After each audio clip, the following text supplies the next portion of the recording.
listening to the Agent Survival Guide podcast, a podcast for today's insurance agents. Informing, educating, empowering, improving the way you do business in an industry that's anything but static. In today's episode, be an advocate for your clients with marketplace coverage by helping them understand the steps they need to complete during tax season. How to help clients navigate ACA marketplace subsidies and taxes, written by Emily Ryan. Taxes can be confusing for everyone, and some clients with an Affordable Care Act or ACA insurance plan may not be aware that they must report any subsidies obtained.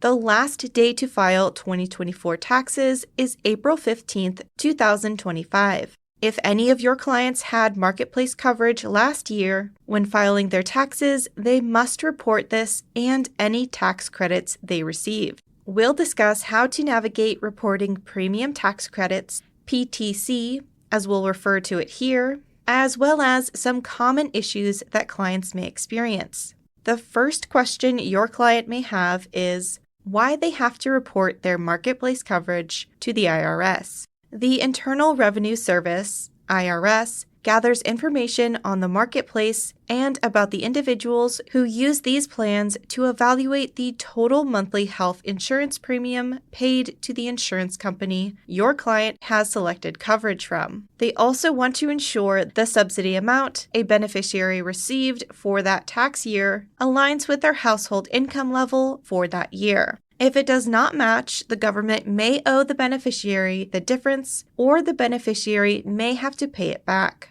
Additionally, your client's household income levels are used to determine subsidy eligibility for the upcoming coverage year. Now that we answered the why, let's go over ACA subsidy tax FAQs and how to navigate them. If your client is new to receiving marketplace coverage, they may not know that they must report the ACA subsidies they receive and premiums they paid. With marketplace coverage, there are also forms that your client may be filing for the first time. We'll provide the answers to 5 commonly asked client questions on marketplace subsidies and taxes. Getting started with our first question. What forms do I need to file for ACA coverage? That would be Form 1095A. Clients who had marketplace coverage last year will receive Form 1095A in the mail or electronically in mid-January. This form is also available through healthcare.gov or the state exchange website for those who would prefer a digital copy. Form 1095A is the primary form used to report any earned premium tax credits and monthly premiums paid by your client. Also on this form, your client will find the premium of the second lowest cost silver plan, SLCSP for short. This is the second lowest priced marketplace plan in the silver metal tier category that applies. It may not be the coverage your client has selected, but they'll need to know the SLCSP premium to find their final PTC. Healthcare.gov also has a tool to find your client's SLCSP. If your client does not receive this letter or there is an error, contact the Marketplace call center at 1-800-318-2596 or for TTYL users, 1-855-889-4325. The other marketplace tax form that is required is Form 8962. Clients will receive this form in the mail by mid-February, and it's available online beginning mid-January. This form calculates premium tax credits. Even if your client opted to not receive tax credits, Form 8962 is still required because this information can affect future PTCs. The only exception to this is if your client paid full price for marketplace coverage and is 100% sure they don't qualify for premium tax credits. We still recommend double-checking your client's subsidy eligibility using the tool on healthcare.gov. There are 2 parts to Form 8962. The first part determines eligibility for the PTC And if your client is eligible to receive the Advanced Premium Tax Credit, APTC, the second part of Form 8962 is only for clients who qualify for PTCs. This portion of the form is used to compare the total available credit to the amount of money the federal government paid the insurance company over the year to reduce premium costs. Your client will use information from Form 1095A to complete Part 2 of Form 8962. Question number 2. I qualify for a tax credit. How do I use a tax credit for health insurance? If your client qualifies for a tax credit, they will have one of two ways to use it. Option A, reduce taxes. They claim their entire credit when filing their income tax return. Or option B, reduce monthly insurance payments. The government pays money to their insurer over the course of the year, and they pay less for health insurance each month. Question number 3. I received the APTC. What do I need to do when filing my taxes? Follow the instructions on Form 1095A and 8962 to calculate accurate premium tax credit information for the tax year. In some cases, clients may have experienced income changes that may influence eligibility for PTCs. Some clients may have to repay their subsidies if they earned more than what was estimated. Other clients may be eligible to claim additional tax credits. To figure out if someone needs to pay back the premium tax credit, have them compare the amount of PTC used and the amount of PTC they qualify for based on their income. Any difference between these two figures will increase a client's tax refund or decrease the amount of tax owed.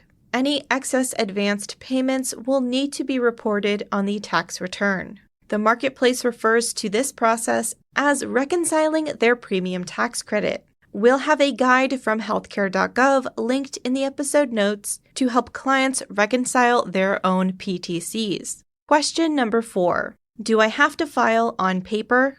Clients do not have to file on paper. All forms that your client may need are available electronically on your client's healthcare.gov account. Additionally, the IRS offers free file for individuals whose income is less than $84,000.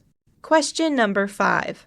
What happens if I don't reconcile my premium tax credits? There could be consequences if your client does not file a tax return or reconcile their PTC. If your client misses the April 15th deadline, make sure they're on the lookout for a letter from the marketplace and Letter 12C from the IRS. This letter notifies the client that there is missing information from their tax return. The IRS recommends that clients respond to their 12C letter, whether they agree with it or not. Encourage your clients to act in a timely manner. Not filing on time could affect your client's subsidies for the upcoming coverage year. Healthcare.gov mentions that clients could lose out on savings. If an individual has APTCs and doesn't file taxes for 2 consecutive years, they will become ineligible for premium tax credits in the future. As an insurance agent, part of your job is to advocate for your clients. Taxes can be tricky for everyone, and if your client is receiving healthcare coverage from the marketplace for the first time, they may be unsure of ACA requirements at tax time. Educate yourself on the key components of filing taxes with marketplace coverage and advocate for your client. Remind them that you're in their corner to build a great relationship. And if you're unsure of where to go to next, Ritter Insurance Marketing is in your corner as well. Ritter is not a professional tax advisor, and you don't need to be either. While you may not assist clients with filing taxes unless you are a properly licensed tax professional, you can help them access the forms, understand the forms, and learn about reconciling their PTC. Tax season is also a great opportunity to form an affinity partnership with a local trusted tax advisor to mutually refer clients. To learn more about crafting affinity partnerships, download our free guide, Establishing Successful Affinity Partnerships. You can find the link to download in the episode notes. Our team is also always happy to assist you and find the answers you're looking for. You can reach out to us by emailing asgpodcast@ritterim.com. Thank you so much for listening. We will see you next episode. The Agent Survival Guide podcast is a production of Ritter Insurance Marketing, an integrity company. This episode was written by Emily Ryan, script proofing by Sarah Ruppel, recording and production by me, Tina Lamoureux, podcast design by Urban Rivera, artwork by Vivian Zhao. Follow along with our show wherever you like to listen.